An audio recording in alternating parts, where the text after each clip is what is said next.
Happy New Year, guys, and welcome back to Hashtag AskGSM here today for January 4th, 2017, the premiere episode of the show in the new year. I am Graham GSM Matthews, and in this weekly Wednesday mailbag video, I answer your questions from Facebook, Twitter, and YouTube. So you heard it right there, guys. No, the show is not up 2 days late as of the first week in 2017.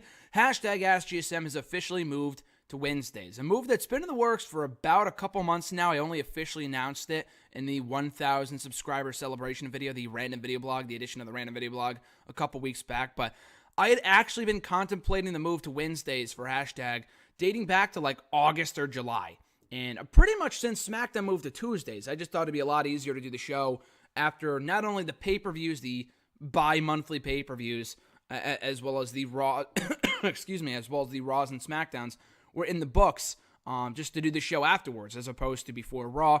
And as you guys know, most of the time, like I would say maybe 25 to even 50% of the time, half the time in the past couple of months, Hashtag has gone up on Tuesdays just because Mondays are usually pretty busy.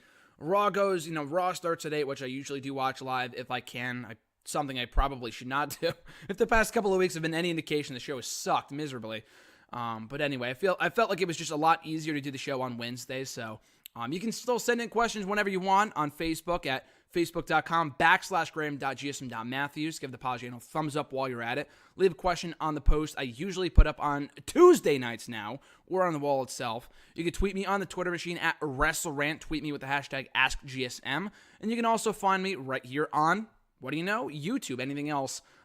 Just these three platforms. You can find me on YouTube as well, right here on this very video. Drop a comment down below. I'll be sure to include your question in next week's edition. So, without further ado, before we get started here as well, I just wanted to announce this. This was actually announced after the most recent edition of Hashtag, which feels like a millennium ago, the day after Christmas, which is actually when I recorded it, but didn't go up until Tuesday because Jason and I were at MSG for the SmackDown House Show, which was fucking awesome. So, thanks to Jason for coming with me, but for that awesome experience.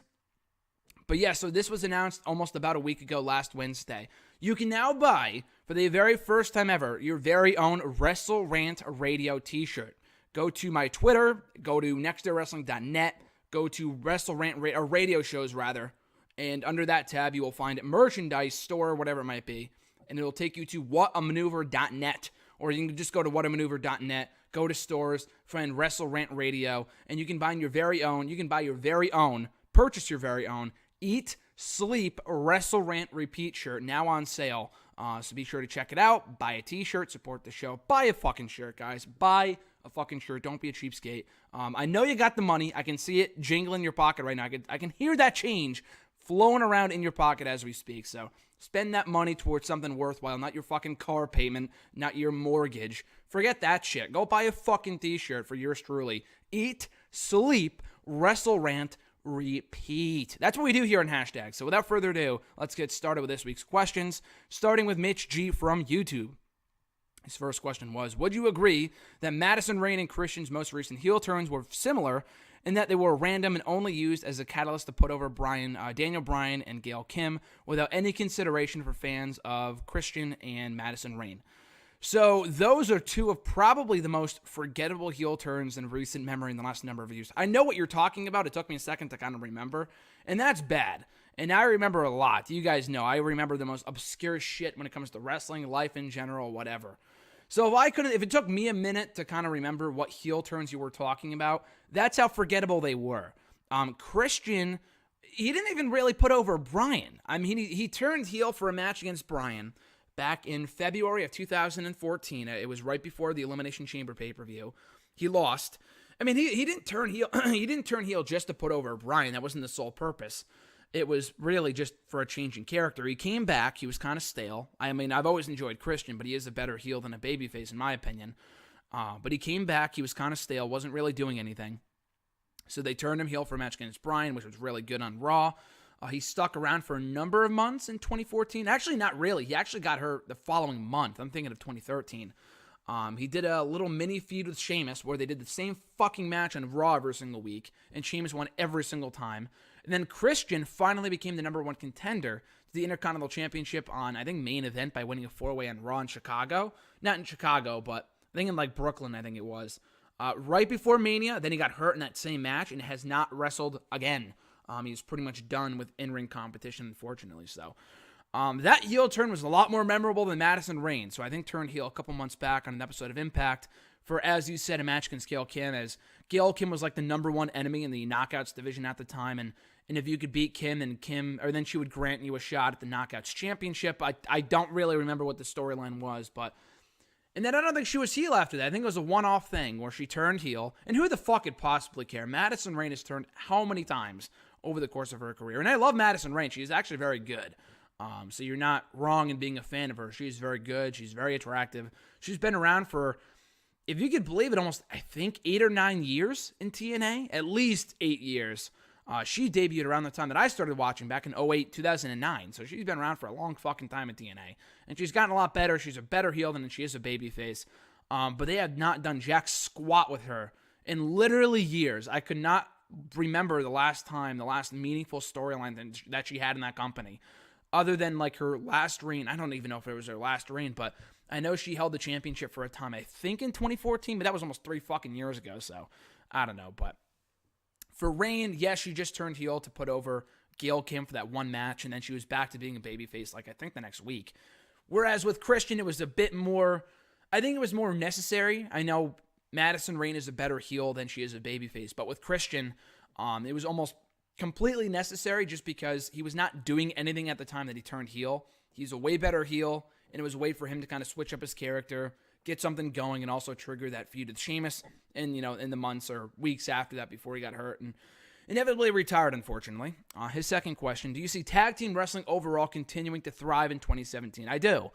I think this year was a bigger year for women's wrestling than it was for tag team wrestling, but when you really think about it, I mean, I don't watch New Japan, but I know they have a lot of great tag team matches over there. But you think of Ring of Honor, who I still say to this day has the greatest and strongest tag team division of any wrestling organization out there right now. The abundance of teams that Ring of Honor has is fucking incredible. And the depth of talent they have in those teams is also incredible. I mean, you look at that Ladder War 6 match alone, which I was in attendance for back at All-Star Extravaganza in September, Ring of Honor's one of their premier pay-per-views. And it's fucking phenomenal. You could not have gone with any other match as the main event for that show. Nothing else came close. The Young Bucks, the Addiction, Daniels and Kazarian, and the Motor City Machine Guns are 3 of the top tag teams in the world right now, headlining a Ring of Honor pay-per-view in a TLC-esque match for their tag team titles. And that was one of the greatest matches all year, in my opinion.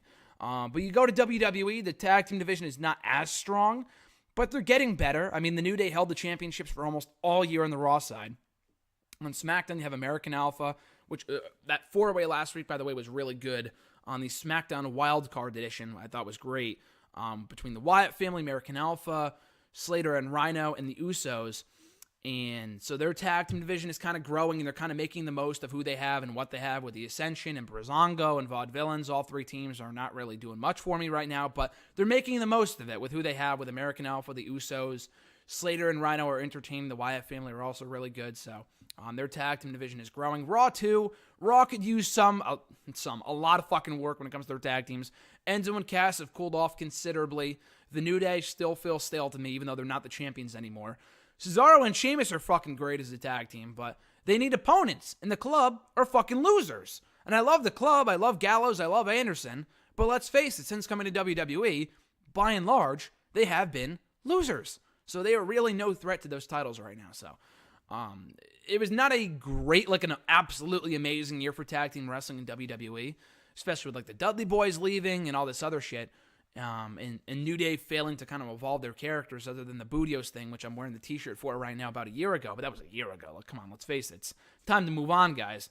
Not from Budios, but kind of to evolve the characters, add something new to their arsenal, to their bag of tricks, so to speak, and not do the same shit every single week. That segment on Raw with Titus O'Neil was fucking awful on Monday. Anyway, though. So, yeah, I hope, at least in wrestling on the whole, you said overall, you didn't just say in WWE, but I do hope that, 2017 will be a breakout year for tag team wrestling, or even more so than it was in 2016. I know Emmanuel A. at E13A on the Twitter, same guy, he did bring up a while ago if the tag team titles ever main evented a WWE pay-per-view, and they have. At least in recent years, at TLC 2009. But that was fucking 8 years ago at this point. It's been a long-ass time since we've had the tag titles defended in the main event of a WWE pay-per-view. So hopefully, we had the women main event to show this year. So here's hoping that the tag titles for either Raw or SmackDown are not far behind. His next question: what would you say are some warning signs of a heel turn? Losing a lot is a big one. We saw that a lot with Dolph Ziggler, who finally went heel on Tuesday. You sent in that question like last week, but he finally went heel on Tuesday. Thank God. So losing a lot, kind of showing tension, breaking off from former friends, teasing tension with former friends, talking about how desperate they are to win. I guess those are probably the more obvious signs of a heel turn, that you're losing a lot, losing your edge, teasing tension with former friends, starting to cheat a bit more. So those are definitely some signs of a heel turn in wrestling. His next question: how would you rank the Andre the Giant Battle Royals from WrestleMania? I've always loved the second one because of all the stories told personally. All three were pretty forgettable. We've only had three, but none of them really stand out to me at all. On the third one, Cesaro won the first one, which was pretty damn cool.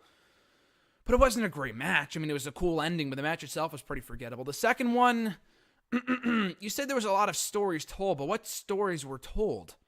I couldn't even tell you. I know Big Show won, which I thought was so dumb. The Miz and Mizdow thing I thought was great. Neither of them won, which was stupid, but the story told with both guys was great up until the finish. Hideo Itami got tossed out in 5 minutes by the Big Show, which was so cringeworthy. I could not tell you the stories told, and I don't remember. I couldn't even attempt to rank these three battle royals because they mean nothing. Other than Baron Corbin, who finally has found his footing on SmackDown all these months later after winning at WrestleMania.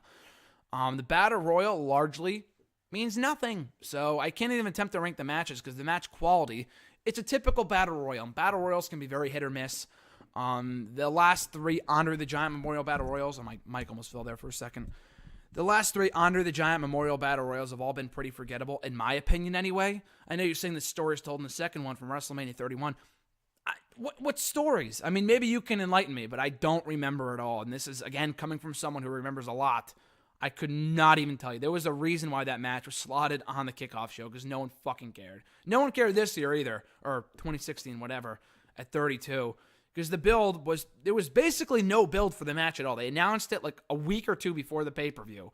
And Corbin won it literally out of nowhere, which was cool. I enjoyed the finish. But the match itself with Tatanka in it, the Big Show, Shaq, was nothing special at all. So I can't even say which one was the best because they've all been pretty forgettable and typical battle royals in my opinion. This next question, do you think Enzo Amore will stop being unlikable in 2017? I hope so. I honestly hope so. Mitch G has been not an Enzo fan for a long time now. You've been asking me questions about how detestable Enzo has been for literally months, dating back to the summer from what I can remember. But it didn't really start to settle in for me how unlikable the character is until just recently. This whole Rusev nonsense, the hotel bullshit, the whole thing's fucking garbage. The whole feud is just terrible. Almost as bad, if not as bad, as the Dolph Ziggler, Rusev, Summer Rae, Lana bullshit from 2015, which was also equally deplorable. This is not much better, if not worse. But, Enzo, Cass have not come off well on this throughout this feud at all. And I hope, the only thing that I can really hope for is that it ends sooner rather than later, just because no one is benefiting from this at all. Maybe Jinder Mahal, who finally won on Raw this past week, but who the fuck could possibly care? The guy sucks. The guy bores me to tears. And he also looks like he should be drug tested, too. Did you look at him did you see him on Monday? His veins popping out and shit. It's like, oh my God, what the fuck is this guy on? He's like a walking wellness policy. It's terrible. He should probably be tested next. Anyway, next question from Emmanuel A. His question was, it's impressive that SmackDown filled out 2 hours. He's talking about last week. It's impressive that SmackDown filled out 2 hours with only one in-ring promo and 3 matches. Being there live, however, exposed the amount of padding they had to do. Was it as obvious on TV? Example, when the WWE title match got the up next graphic, we got commercial ads. When the ads were done, we got a Nikki Bella backstage interview, then a Baron Corbin backstage interview, then entrances for Corbin and Dolph Ziggler, until more ads before AJ Styles' entrance, as up next actually meant in 15 minutes. No, it's not as obvious. I know what you were saying. They do need to fill time. So I enjoyed the format. They shouldn't say up next if it's not literally up next. I know what you're saying. The next match, but it's not literally what's up next. But I did like how they formatted that show. blew my mind that show was 2 hours from the one promo and the 3 matches. The way they spaced that show out was phenomenal. And I would much rather have what we had on that show with the way they spaced everything out from the interviews, the promos, the entrances, and even the ads. Yes, the ads too. Than what we get on Mondays. And it's so formulaic, and we get fucking 20,000 matches in one night, and it just bores me to tears. And it's the same formula every single fucking week on Mondays. But SmackDown perfected it for a pay-per-view-esque show and filled out the 2 hours amazingly well. So yes, they do a lot of padding, but I would much rather have it that way than whatever the hell we see on Mondays. And his second question, how do you feel about rest holds after SmackDown has stuck around for 205 Live and the crowd is pretty damn restless by the time Neville and Swan started? It got lively during certain spots, but anytime there was a headlock, you could feel the annoyance. There was Austin Aries, Corey Graves, and the dreaded boring chant. When is there a good time for a rest hold, and when is it too long? I don't mind rest holds, but when you do them in every single fucking match, that's when it gets to the point of being overbearing. Like Kevin Owens, I know he's the master of the chin lock or whatever the hell he calls it, and that's great, and he can make it entertaining. But when you see a rest hold in every single match, and they're important too, because the rest holds allow for the wrestlers to rest. I mean, it's exactly that.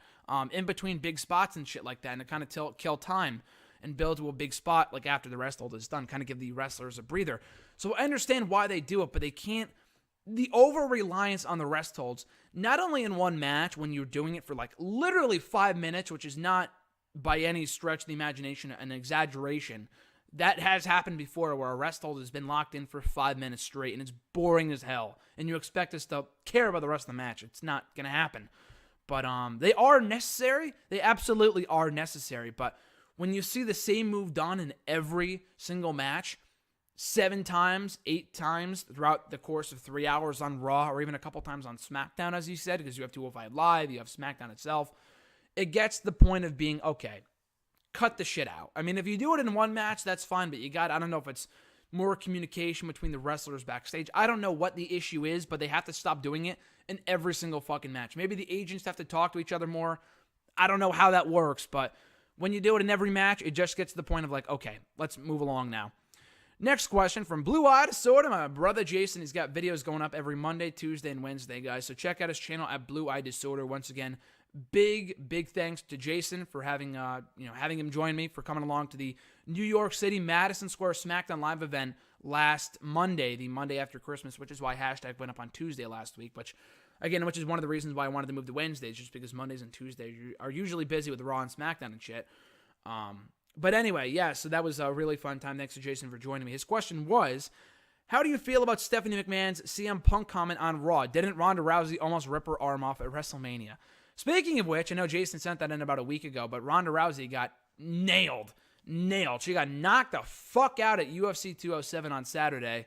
The only fight I watched live, and it was pretty hilarious. It's not that I'm an anti-Ronda Rousey fan, but it's like, it was embarrassing. It was embarrassingly bad. The fact that she got beaten literally less than a minute. It was very bad. And I would not be shocked if she did not fight again in the UFC. So anyway, excuse me, my sickness is pretty much gone. Last week was not a good week for the show in terms of how much I was coughing and how congested I sounded at times. But now I'm feeling a lot better, by the way. So anyway, his question about the CM Punk comment on Raw last week, where she said, if you keep on chanting for the next minute and 48 seconds or whatever it was, you would have lasted longer than CM Punk did in the Octagon or whatever it was. And it was, you know what? As much as I hate when they take pot shots at CM Punk, just because I'm a CM Punk fan, not just because I'm a CM Punk fan, but just because it doesn't feel necessary. And they want the guy to, in a heartbeat, if CM Punk said, you know what, fuck the UFC, I'm going to go back to wrestling, which I don't think is going to happen anytime soon, if ever, but I do think he will be back later down the line, even for a Hall of Fame induction. Anyway, though, let's say he said, fuck UFC, I'm going back to WWE. They would take him back in a heartbeat. So why would you take continuous shots at the guy? The same thing with the way that, not really more so now, but very, not recently, but definitely years ago, like with the Ultimate Warrior DVD they put out, that buried him back in 2005. I don't know, maybe at that point they pretty much knew that he was not coming back. I mean, by that point it had been, I think, 5-10 years since he had last been in the WWE, so they figured maybe he's never coming back. We can bury him. Why? I have no idea. But don't burn bridges. This company burns bridges. For what reason, I don't know. CM Punk already kind of did that for him, but if he said, fuck this company, fuck UFC, I'm going back to wrestling what I know and what I'm good at, then you know they would take him back in a heartbeat, so they would apologize for the pot shots on Raw. But I will say, though, even as a CM Punk fan, I thought it was hilarious. It was pretty creative. Stephanie was just oozing. She was just waiting for that moment where she could use that line. 3 or 4 months ago when Punk got knocked the fuck out at UFC, or tapped out, whatever, at UFC 203, whatever it was, you know that as soon as that happened, that Stephanie had that joke written down, waiting for the next time they went to Chicago so she could use it. You absolutely know that's the case. And she finally got to use it on that Monday, and she shut the crowd up pretty fucking quickly, and it was glorious. And that show sucked. So, again, I don't really approve of the pot shots and shit, but on a show that was just boring as all hell, that was pretty damn funny, I will admit. Next question from Prince5835. His question was, what do you remember about CM Punk and Kofi Kingston as a tag team in 2008? So I know I've said this before, but one of my favorite matches on Raw that year in 2008 was CM Punk and Kofi Kingston beating the Legacies, Ted DiBiase and Cody. I don't think they were the Legacy at that point, but Team Priceless, whatever, beating Cody Rhodes and Ted DiBiase for the tag titles, the World Tag Team titles on Raw, I think in the final Raw in the month of October in 2008. And it was not like the most amazing match I've ever seen, but I just vividly remember me watching it live, which I didn't do normally back then because it started at 9. I would go to bed because I was in middle school at that point. So I would not watch the whole show, not even close. I'd watch maybe the first 15, 20 minutes before going up to bed. But I did watch that match. It was the opening match. It was a really fun match, and I just remember being so excited that Kofi and Punk won the belts. And they didn't tag for very long. They dropped the belts no more than 2 months later to Miz and Morrison at a live event. But they did have good chemistry. They were very good friends outside the ring prior to that point. I think they still are to this day, even though that Punk isn't in the business anymore. I think I could be wrong. But they were good friends for a long-ass time, so you could feel that chemistry on air and on screen, which was awesome. If people are two good friends outside the ring like Bayley and Sasha, that chemistry shines through on TV, and it makes that tag team, that alliance, that much better. So I love their tag team. I wish it would have lasted a little longer. It felt pretty much like filler just to get the belts off DiBiase and Rhodes, because DiBiase did have to go film the Marine 2, if you could believe that, because the guy went nowhere in WWE, unfortunately. But he did film the Marine 2, so they had to take the titles off of him and give it to a team that... Kofi and Punk weren't really much of a tag team at that point. They were just kind of loosely aligned, as Punk was kind of feuding with Randy Orton, and those guys, the Legacy, kind of on the whole after they cost him the World Heavyweight Championship about a month or two prior.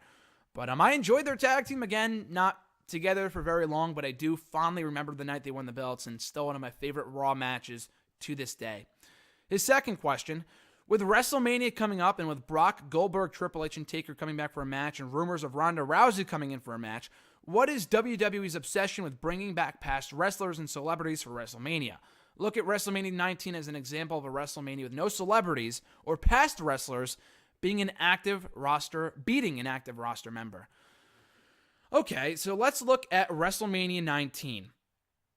Yes, you're asking two very different things here, because you said in the first part of your question, why does WWE bring back part-timers for WrestleMania? Easy, because it's their biggest show of the year. They want to pop a buy rate.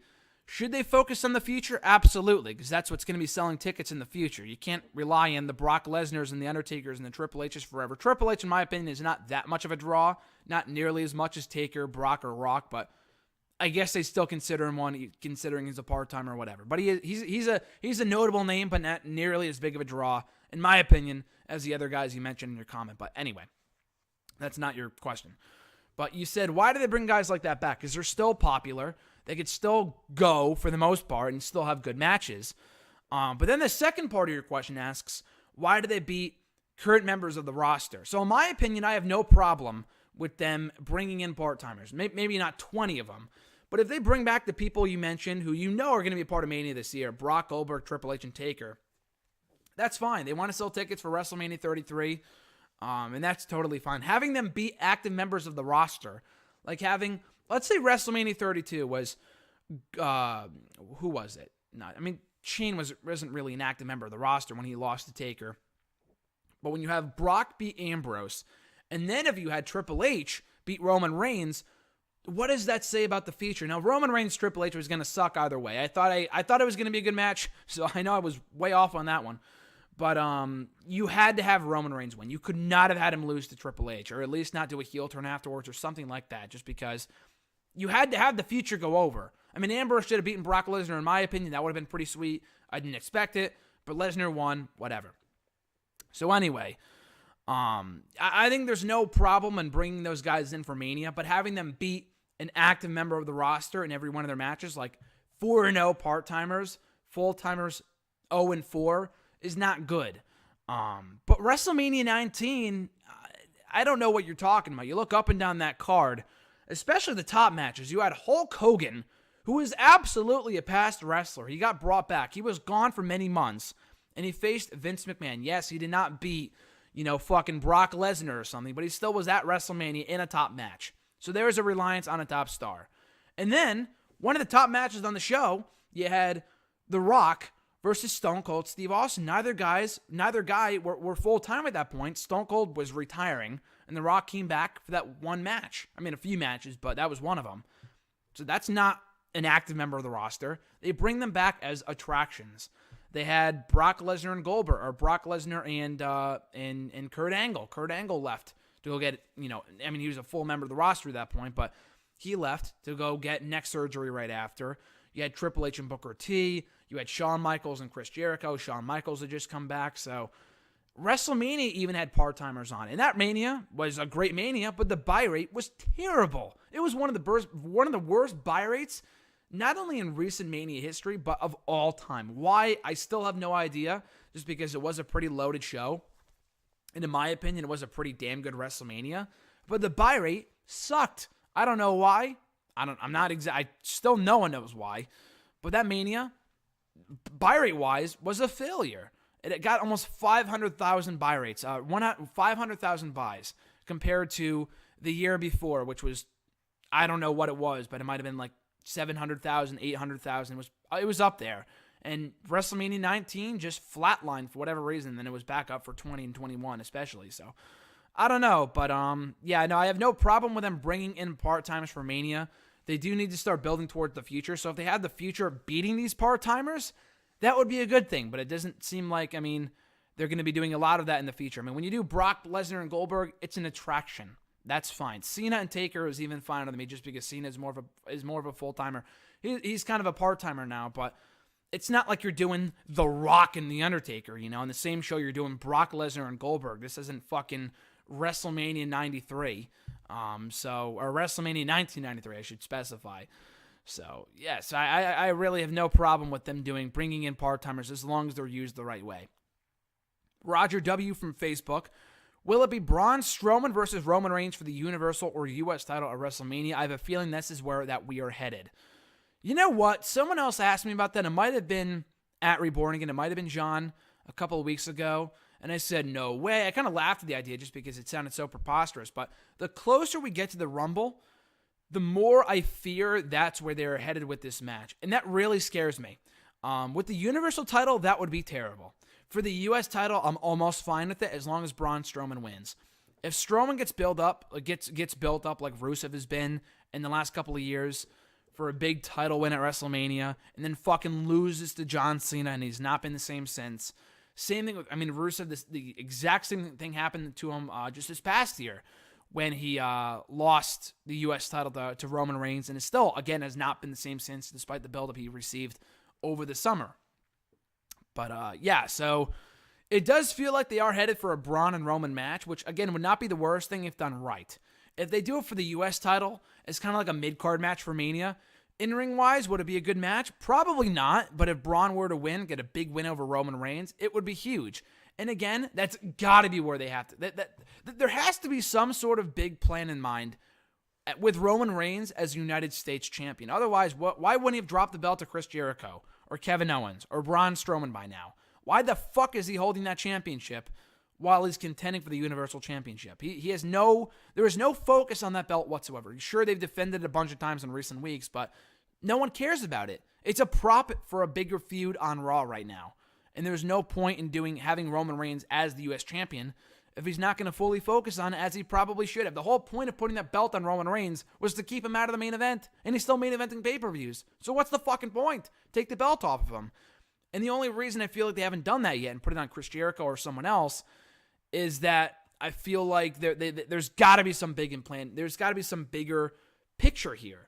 And maybe I'm putting too much faith in WWE, and maybe I'm just, especially Raw. I mean, Raw's been disappointing as hell for the past couple of months, but there's got to be some bigger picture, some bigger plan in mind here with Roman Reigns in the title. If their plan is to have him drop it at Mania to Braun Strowman, great.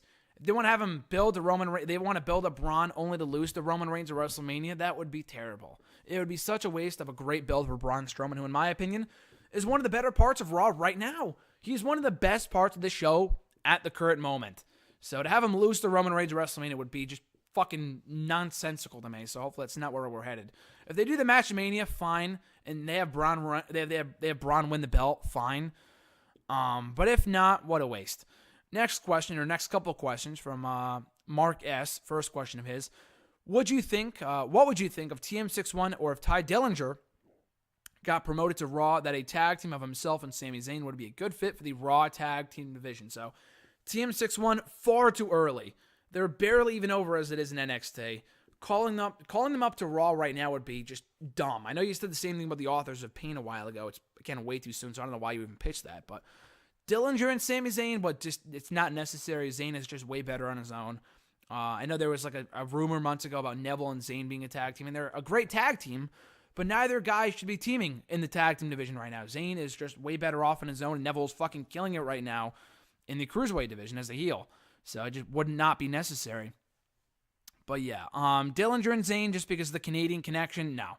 Dillinger is like a fun undercard heel, would be pretty cool, but Zayn would just be dragged down by Ty Dillinger. Ty Dillinger has a short, limited shelf life with the 10 gimmick on the main roster, I think. But Sami Zayn, his potential is unlimited in terms of where he could go as a singles guy.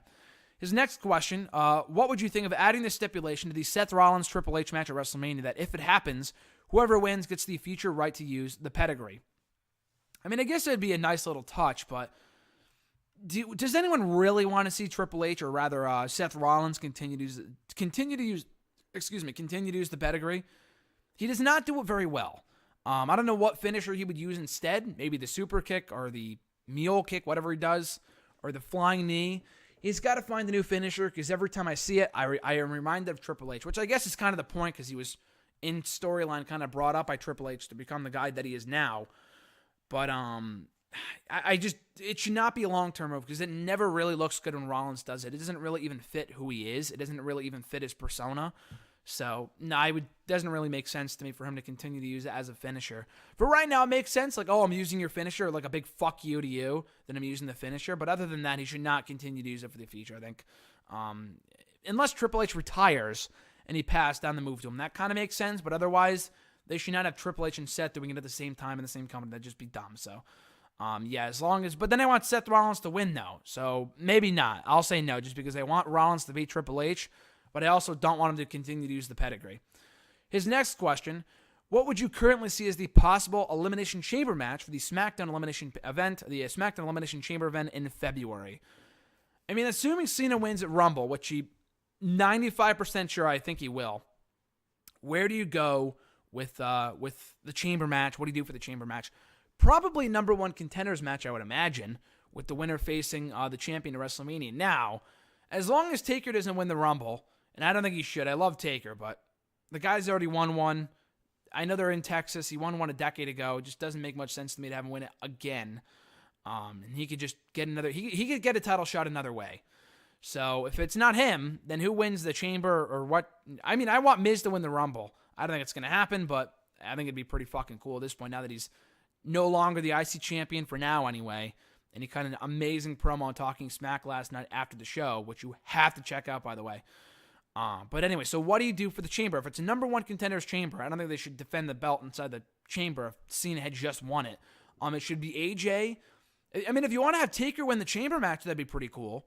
To do Taker and Cena set that up for Mania. So in that case, it would have to be AJ, Taker, Miz, a heel Ziggler. That's 4 guys right there. Another, like, 2 more baby faces to round it out. You could put Dean Ambrose in there. And, like, I would want all the top guys in that match. I don't know who you would fill the rest of the show out with, but you could do Ziggler, Ambrose, Taker, Miz. I don't know. Who else do they have on the SmackDown side? AJ Styles, obviously, as I said before. And I don't know. You could throw in Apollo Crews in there if you want. It doesn't really matter. But yeah, I see Taker winning that to go on to face Cena at WrestleMania, assuming he does not win the Rumble, which he should, in my opinion. He should not, in my opinion, to clarify. Next question of his, what do you think of the Wyatt family facing Cesaro and Sheamus for the tag team titles of WrestleMania to become the champions of both brands if both teams were champions at that time? No. I know they did that at WrestleMania 25 almost 8 years ago now, which feels like yesterday, but I guess it was that long ago. But yeah, they did that at WrestleMania 25 when the brand split was still in effect, and they had the champions appear on both shows. That just further devalued the brand split, in my opinion. Other tag team divisions on both shows were pretty much depleted at that point, and that's what they kind of needed to do. And I said before the brand split, the second installment, the second, incarnation of the brand split for WWE, I said beforehand, if you're not going to do a tag team title for both brands, which I felt like they should have done just because the tag team divisions at the time were pretty weak for both shows, and it's still pretty weak for Raw now, then you have to make separate tag titles, which they have done. Now, you can't muddy the waters by, once again, unifying those belts. The SmackDown tag team titles have been around for what? 4 months? Who the fuck would possibly care if they unify the belts now? So no. If you're gonna go full on to the brand split as they should with the brand extension, you got to keep the tag titles separate. 2 titles for each show. 2 tag titles for each, or 1 tag. You know what I mean? 2 sets of tag team titles. Raw tag titles and then SmackDown tag titles. No need to unify them. Moving forward into the Twitter questions now. First from @BradBird's got a couple questions here. First one being, if you could erase one of these events from your memory and go back and witness one of them live for the first time, which one would you choose? The ending of The Undertaker's streak or the Nexus invasion? So you said witness one of them live. So I don't know if you mean like be there in attendance or like watch it again live on TV. Fun fact for you, I did not actually watch the Nexus invasion live on TV. I watched it the next day. Because again, at that point, I think I was a freshman in high school, and I was still going to bed around like 10, so I didn't watch the whole show. I'd watch Raw for an hour, and then would catch up the next day. So I saw it like the next day, and I was blown away, like, wow, that was fucking amazing. The streak, obviously, I did watch live. To be there in attendance for the streak ending, I know RJ was there, which means if I was there for the streak ending, I would also be there for Daniel Bryan winning the belt in the main event that year, which was also absolutely amazing. So I would be there in attendance for that, but to watch back on TV, the Nexus invasion, because I didn't even watch it live the first time, so I would love to experience it live, now or whatever. And just, I wouldn't want to be there in attendance for that show, because that show was terrible. It's up on the network now, the June 7th, 2010 edition. It was like that, excuse me, Power to the People or Fan Vote Day or whatever the fuck it was. Like their version of Cyber Sunday, they brought it back. And it was terrible. That show was deplorable. But they ended it on a hot note, which almost made up for it. It didn't, but it almost did. So I would not want to be in attendance for that show.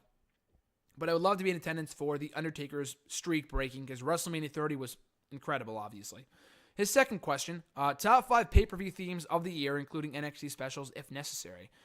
There were a lot of good ones. I'm hoping to get at Jamie Lee Mack on Wrestle Rant Radio, hopefully at some point in the next couple of weeks, because I would love to talk about themes, pay-per-view themes from 2016, because there were a lot of good ones. And I know I've answered this before here on the show a couple weeks ago, so I don't want to go too in-depth. But my favorite by far was Feel Invincible by Skillet for Battleground. I was a fan of that song even before they started using it for the show. Like 2 months ahead of time I discovered it, and when I found out they were using it for that pay-per-view, I freaked the fuck out because it's a great song, and I love Skillet. And it was because of WWE had gotten a Skillet almost a decade ago because of Hell in the Cell, and they used Monster for that show many years ago. But anyway, so yeah, Feel Invincible, among other great songs they used throughout the year, I thought, in my opinion. Fire for Extreme Rules, which I was in attendance for, so I kind of have an emotional attachment to that song, because RJ and I were there for that. My House for WrestleMania 32. I was not a big Flo Rida fan up until I heard that song. Now I enjoy a lot of his songs. They also used one of his songs for SummerSlam too. But yeah, My House I thought was great. Different kind of Dynamite from 1,000 Foot Crutch, which was used for Roadblock a couple of weeks ago. Not the first one back in March of last year, but the one that was in December. The show sucked, but I thought the theme was really good. And for takeover specials, all the themes were pretty good. I did not really like any of the ones they used for Dallas. The one they used for Phobia, the one they used for The End in June, I thought was really good. I forgot who it was by. The guy that Paige used to date, I forgot the name of the band, but that was a great song. Relentless and Serpent they used for Brooklyn 2. Both songs were really good. But I loved Hated. Hated was the song they used for TakeOver Toronto, but specifically for the video package for DIY and Revival, and it was so perfect. So that song, Feel Invincible, Fire, My House, and Different Kind of Dynamite would probably be my favorite 5 songs of 2016 for pay-per-view special themes. And also the songs they used for Backlash, Clash of Champions, No Mercy, Hell in a Cell were all very good too, and also TLC, so those are some honorable mentions. His next question, when they reach the main roster, do you think Bobby Roode and Austin Aries' age and size, in Aries' case, will prevent them from becoming top guys? Maybe for Austin Aries. Obviously, they're already kind of priming him to become a part of the Cruiserweight division. So that's not to say he can't become like a mid-card guy down the line, like a future IC or US champion. Is it possible to make him world champion? Is he capable? Yes. Is it possible they make him world champion in either show? Probably not. Anything's possible. AJ Styles, he's one of the best in the world, but so is Aries, I guess, to an extent. But Styles is almost 40 years old, and he's not the tallest guy, and he's WWE champion right now, so you never know. I think Roode is a lot more likely to become a top guy in either show. Probably SmackDown, in my opinion, before Austin Aries, just because he's got the look. He looks like a main eventer. He looks like he could have a world title around his waist right now, and the guy would be just golden. So yeah, I think for Roode, his age shouldn't really be a factor, because I think he's around the same age, if not younger, than AJ Styles. So that's not really an excuse. Size, he's fine, he's tall, he's whatever. Aries is more who I worry for, but at least they're making it on the main roster. There was a time when Austin Aries in the main roster was pretty much unfathomable, but now that he's kind of a part of the Cruiserweight division, it seems like that when he's clear to compete, he will be a part of that division in the future, so that's good news before he can hopefully transition from that into a mid-card role in either Raw or SmackDown. His next question, what do you think you would have said this time last year if someone told you that once the brand split happens, the first 2 teams to hold the SmackDown Tag Team titles would be Heath Slater and Rhino, and Bray Wyatt and Randy Orton? I would have said, fuck, you're crazy. Heath Slater and Rhino is an unlikely tag team as it is. Orton and Wyatt have a lot better chemistry, obviously, as a tag team. But I would have seen them being, enemies, which they were for a while, but they are far better as a tag team than they ever were as rivals. And I can't believe I didn't even think of that. I think that was a great idea to pair these guys together, even if it's a short-term thing to build tension within the Wyatt family, whatever. But I think it's a great thing for Orton and Wyatt for right now to kind of revitalize both of their respective stagnant characters. For Slater and Rhino, that one really surprised me, just because Slater has really been a jobber for years. So to think that he was holding the tag team titles, like, oh God, Slater was tag team champion. But no, he was entertaining in that whole, I need to feed my kids, I need to win this for my kids, whatever. And the segments with him and Rhino were pretty good. So definitely an unexpected tag team for 2016. His next question, if Jericho and Owens main event WrestleMania this year, do you think it's even necessary to turn either of them face, seeing as they're already 2 of the most overacts in the entire company? Well, first of all, I don't see them main eventing the show. Would I love to see it? Totally, but I don't think it's going to happen. Owens and Jericho, at this point, has to happen at WrestleMania. If they weren't going to do it at the Rumble, they got to do it at WrestleMania. So I don't think it's going to main event the show. I wouldn't be opposed to that, but no, yeah, I do agree. I don't think they have to turn him I don't think they have to turn Jericho full-fledged babyface. I think they would kill the character if they turn Jericho, but they had him ditch the whole list thing, which got him over as a heel in the first place. So to go back to being what he was like a year ago, when he returned on Raw about almost exactly a year ago today, would be a mistake. So they could turn him into a quote-unquote babyface, but have him still do what he's doing right now, just target, Kevin Owens instead of the fans, you know what I mean, instead of the babyfaces. So, yeah, I'd be all for that, just because they should not make either guy a full-fledged babyface. I see Jericho turning before Owens, just because Jericho's more popular with the whole list thing right now, and he's been building sympathy with the fans for a while, with Owens treating him like shit, for the most part. So, yeah, if they do turn Jericho, but it should not be a full-fledged turn like, oh, yeah, come on, baby, let's go, yeah, come on, oh, yeah, boo, when you, tag Daniel Bryan. Never mind. It's an old joke between RJ and I, but anyway, that That tag team match from a couple years ago on Raw when Jericho tagged in, he was strolling the universe. Remember that? Like 4 years ago, 5 years ago. Never mind. So, anyway, yeah. So, yeah, they should not make Jericho a full-fledged face, but if they want to do a soft face turn, so to speak, that'd be all for that. And his last question here, recently saw a clip from an interview with Ryback in which he said at Elimination Chamber 2013, where the Shield faced off against Ryback, John Cena, and Sheamus, Ryback said that his team was initially supposed to go over before he encouraged the Shield to talk to Vince to change the outcome. How much do you think the original outcome would have affected the Shield?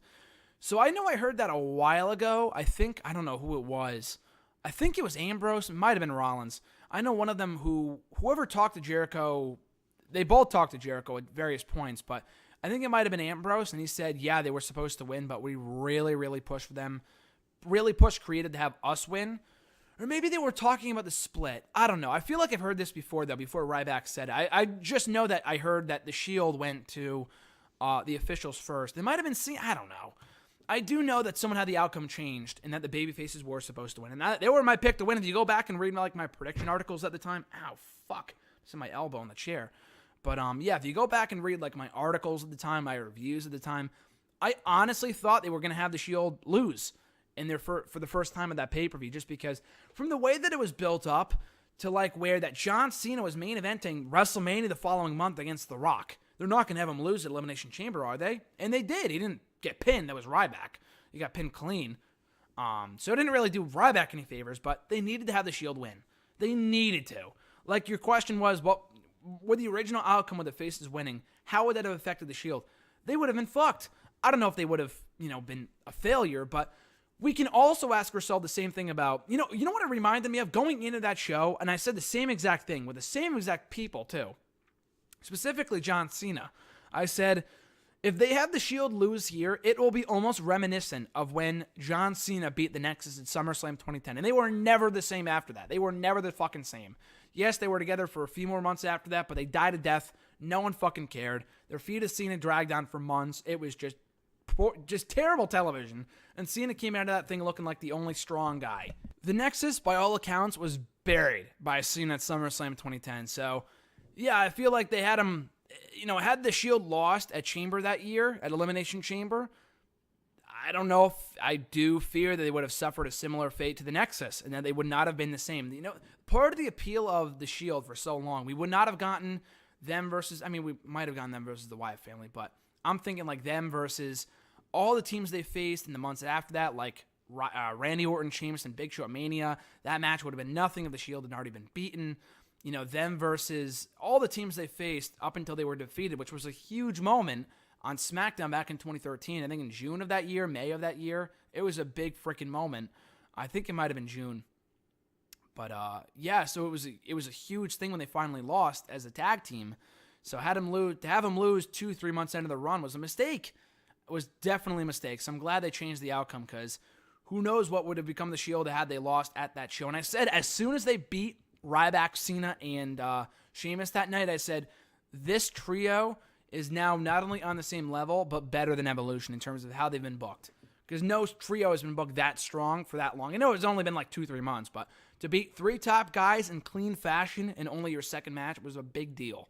So I'm glad they won, because who knows what would have become of them had they lost on that show. The next question comes from @LucasRojas27. His question was, what do you think of Samoa Joe winning the Rumble and facing Roman Reigns at WrestleMania instead of Goldberg or Undertaker? So instead of Goldberg or Taker winning the Rumble, I would take that any day of the week. Goldberg should not win the Rumble. I like Goldberg. Goldberg and Lesnar at 3 at WrestleMania. Not too excited for that, but Goldberg should not by any means be winning the Rumble. Him and Roman Reigns is an intriguing match, but Goldberg should not win the Rumble. I'm sorry, he should not.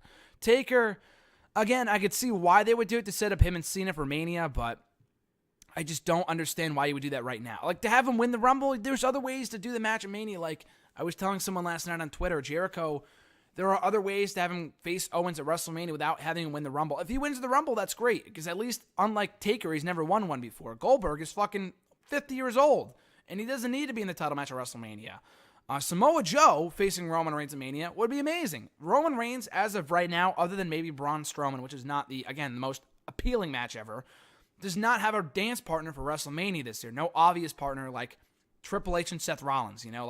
Roman and Triple H was pretty obvious, pretty obviously set in stone for Mania months in advance this past year, in 2016. This year, not so much, unless he wins the belt, which, again, I hope is not the case. But if Roman won the belt and you want to do Joe and Roman, that'd be the only real reason I would take the belt off of KO right now, to have him, to put the belt on Roman, only to lose it to Samoa Joe at WrestleMania. So to have Joe win the Rumble on his debut would be fucking amazing. So yeah, that would be pretty intriguing. A lot better than having.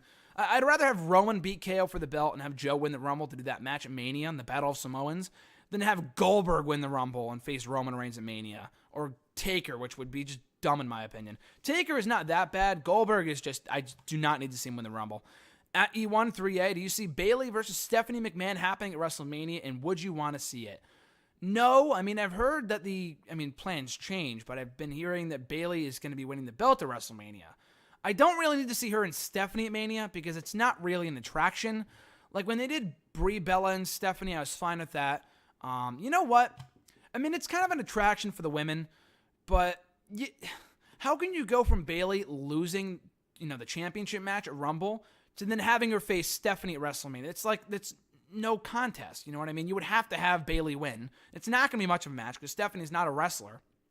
They wanted to do this a couple years ago, and I know Solid Monster pitched this like 2 years ago or so, but to have Bayley be chastised by Stephanie down in NXT, and having her beat Stephanie, she would earn herself a Raw contract. Now, obviously, she's already on Raw, so that doesn't really work itself out. So, at this point, if you wanted to have Bayley beat Stephanie and then have her go after the championship, I would get that. But you can't have her go after the title and then be demoted to facing Stephanie at Mania. At least they would get her on the show if she's not going to be in the title match. But I would much rather see Bayley and Charlotte and maybe Sasha in a triple threat, or not really, because I don't want to see Charlotte and Sasha again so soon after their feud recently wrapped up. Or a multi-woman match again at WrestleMania. I'm really kind of yearning for a one-on-one match. So I guess they could do Charlotte and Bayley at Mania. And you know what? Stephanie and Sasha, I'd be fine. They get Sasha on the show. It's a boss versus boss feud. Stephanie, or rather, Sasha isn't really much of a boss anymore, but I would be fine with that match. It wouldn't be really much of a match, but again, it gets Sasha on the show. And I've been hearing for months now that it's not going to be Charlotte and Sasha again at Mania, from what I've been hearing anyway. But Sasha will still be a part of the show in a big major way. And the only way for that, to me, that makes sense, is if Sasha faces Stephanie McMahon. That's assuming Ronda Rousey doesn't come in, which I don't think she will. I guess it's possible they sign her now and they bring her in, and she comes in for a match against, I would say Stephanie. Her and Charlotte, to me, makes no sense, because you're not going to have Ronda Rousey lose.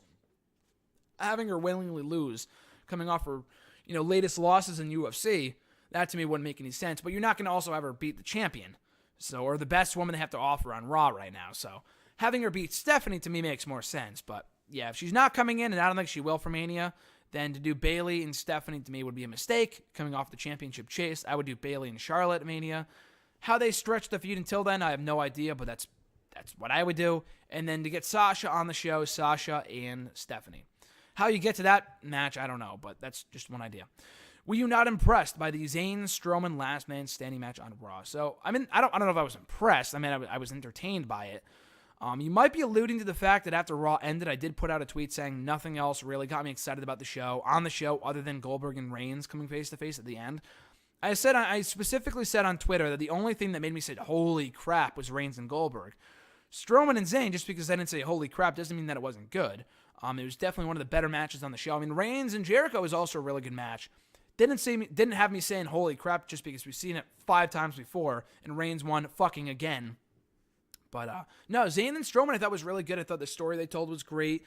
I liked how they went all around the arena, kind of, in the backstage area.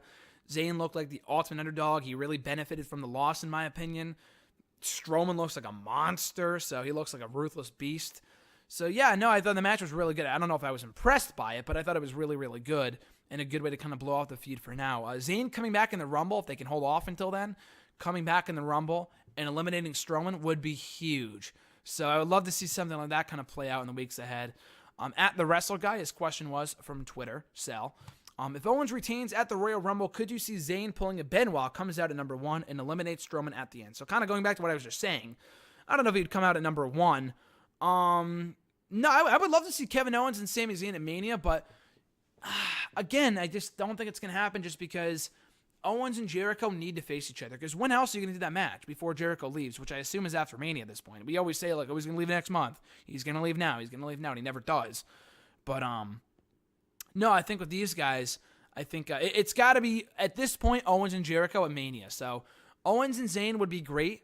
But and with the way that you just kind of laid it out with Zayn, I don't know about him coming out at number 1 and kind of pulling an exact Benoit, but having him beat Strowman at the end would be pretty freaking awesome. Having him come back and beat Strowman in the end would be great, but it's got to be Jericho and Owens at Mania. Zayn and Owens would be cool. It'd be a great match, but they got to wrap up the Jericho-Owens match at Mania. I think it's a match a lot of people want to see, and it's a WrestleMania-worthy match, as is Zayn and Owens, but I don't know. I guess I'd take Zayn winning the Rumble over fucking Goldberg or Brock Lesnar or Undertaker, but I guess we'll see.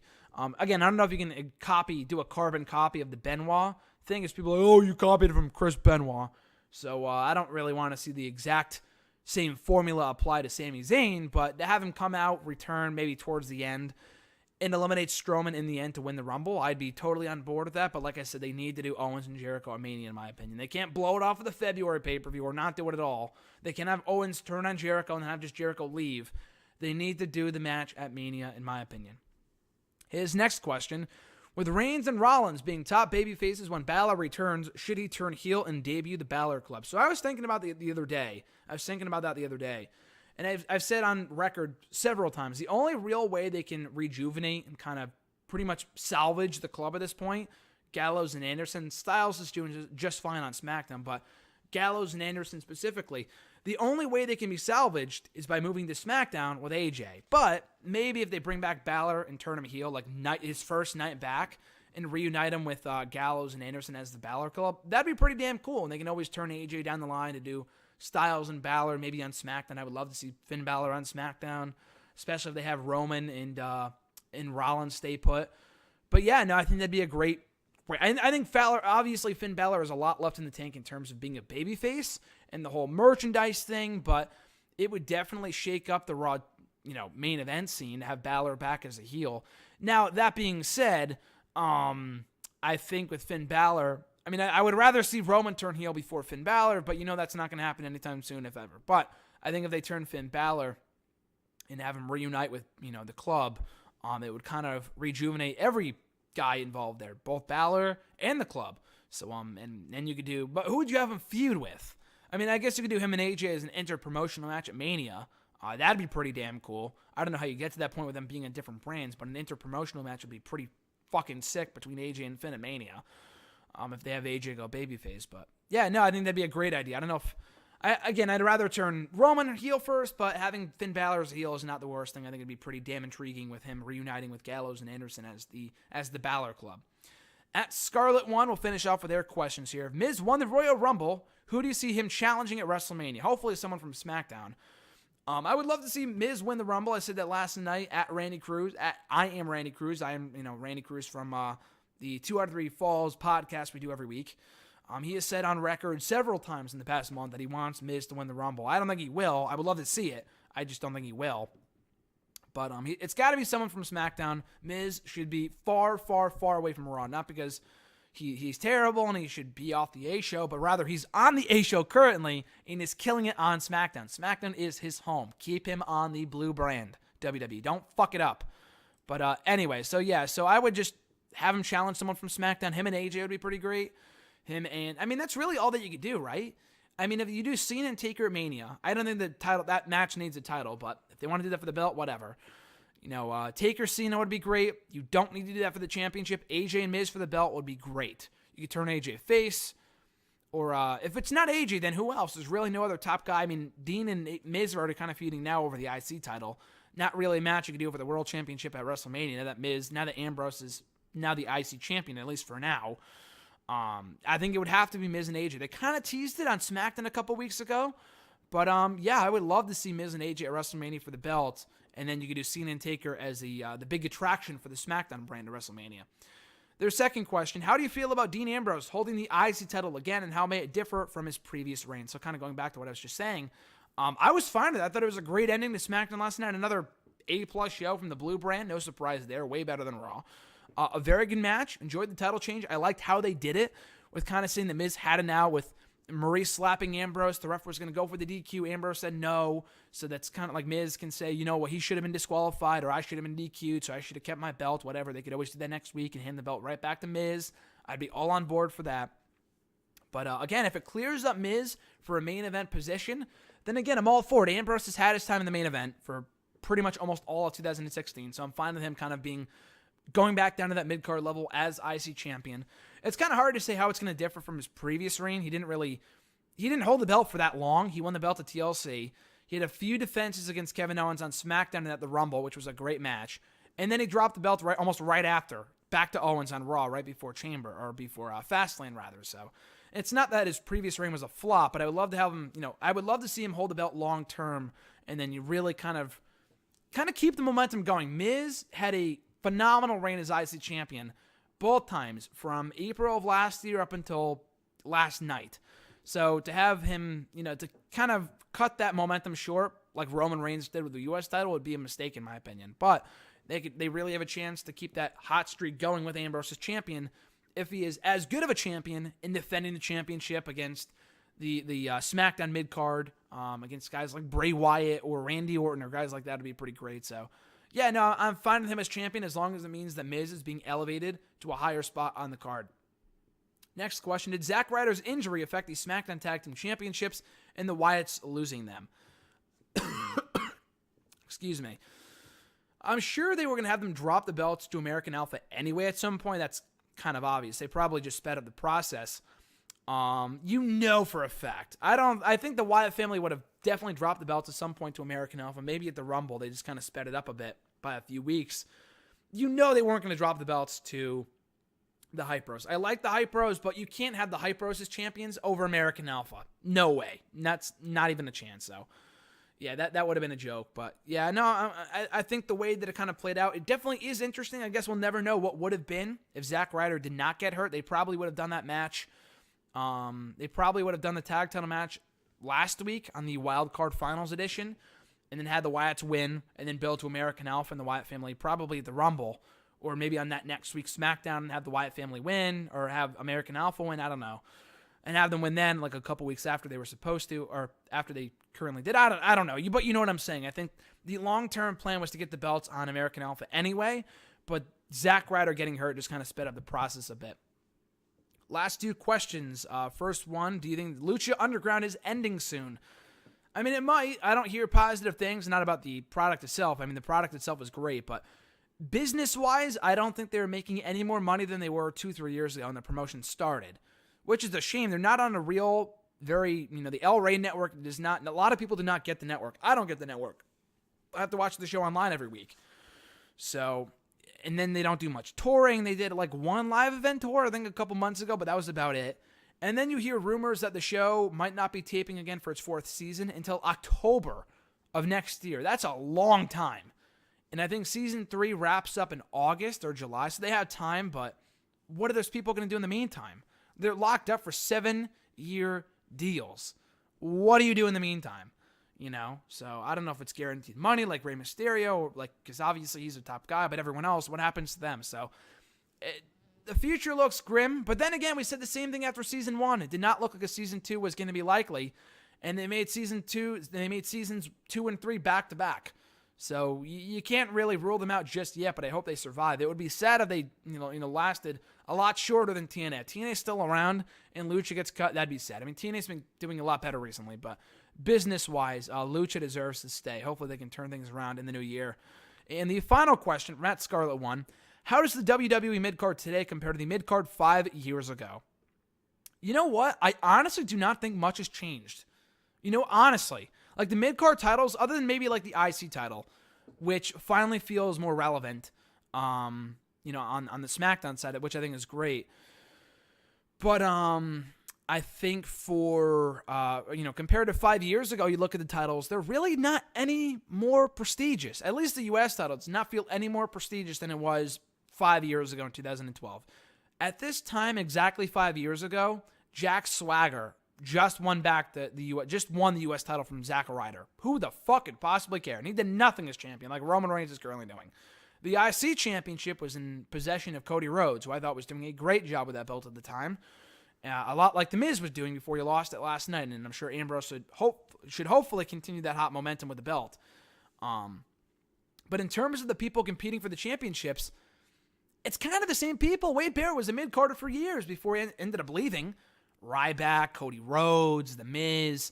A lot of those mid-carders left last year, but you look at the mid-carders now. I mean, who's competing for championships? Dolph Ziggler? The guy was fucking U.S. champion 5 years ago. Nothing has changed with Dolph Ziggler from now and from then. From 5 years ago to today, Dolph Ziggler is almost the same exact guy, except for the fact that he's now face. Now, hopefully, going heel, if last night was any indication. But Dolph Ziggler has not changed. Miz, still a mid-card guy. He's doing a lot better now, obviously. He's probably in the midst of the best reign, the best run of his career right now. But not much has changed in terms of his position in the company. Hopefully, now he'll become a main eventer again, but until that happens, he has not really changed. His spot on the card has not really changed all that much. You have Apollo Crews, you have Kalisto, both of whom are new guys, but they don't really feel like they're going to get any hotter anytime soon in terms of, being elevated to main event status. I think Crews could be, but he really has not done much at all since coming to SmackDown. On the Raw side, what mid-carders do you even have? What, Sheamus, Cesaro, they're tag team champions. Roman Reigns, he's the champion, but he's basically a main event guy. Not Ambrose. Who else? Jericho, Owens, kind of towards the main event. Rollins too.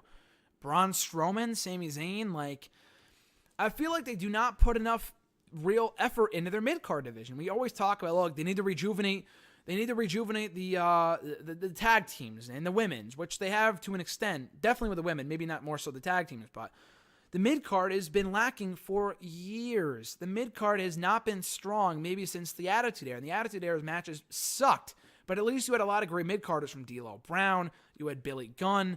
You had a lot of great guys. The Godfather at certain points. Were these guys great wrestlers? Some of them not really, but at least they were entertaining and all of them had stories. You had a lot of mid-carders back in the day. In the past 5 years, it feels like the same people hold the same fucking belts. Ambrose, 2-time IC champion. Miz, 6-time IC champion. Dolph Ziggler, 5-time IC champion. It's the same people in the same positions for years, and they don't get elevated. So I'm hoping that changes with Miz, but really, when was the last time that someone held the IC title and went on to become a main eventer, other than Ambrose a year ago? But Orton was the last real person to hold that championship a decade ago, back in 2004, and then go on to bigger and better things. And it really elevated him and took him to the next level in WWE. That has not happened since then. Wade Barrett, Cody Rhodes, Ryback, what the heck happened to them? They left. They took off. So winning the mid-card championships is not really a stepping stone to the main event scene that much anymore, but it should be. That was the case 5 years ago, and it's the case now. So that does it, guys, for the premiere episode of #AskGSM in 2017. Thank you for joining me, as always. Thank you for sending your questions, listening, watching, whatever. I appreciate it. If you want to like, comment, share, and subscribe, all that support is amazingly appreciated. But in the meantime, and in between time, you guys can send in the questions via the Twitter machine at WrestleRant. Tweet me your questions with the #AskGSM. Find me on Facebook at facebook.com/Graham.gsm.Matthews. Leave a comment on the post I usually put up on Tuesday nights now, or on the wall itself, or scroll on down to the bottom of this video, go to the comment section, leave a comment. I'll include your question in next week's edition. So once again, guys, buy the goddamn shirt at whatamaneuver.net. Also, you can go to nextwrestling.net, my other website, where you can catch reviews of Raw, SmackDown, TNA, Ring of Honor, Lucha Underground, all the other shows, NXT, 205 Live. All the reviews are up there. But also on the website is the link to my merchandise page where you can buy a shirt, eat, sleep, wrestle, rant, repeat. So buy the shirt, guys. I thoroughly appreciate all your support. You're the greatest. You are the real MVP, as they say. So anyway, guys, have an amazing 2017. We'll be back next Wednesday. Again, this is not a late episode. This is not going up 2 days later. This is the official new day for #AskGSM.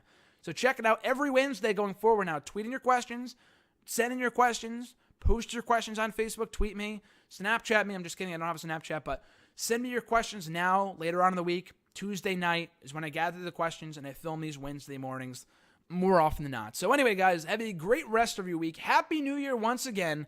I'll catch you guys right back here next Wednesday, and until then, I'll catch you folks down the road.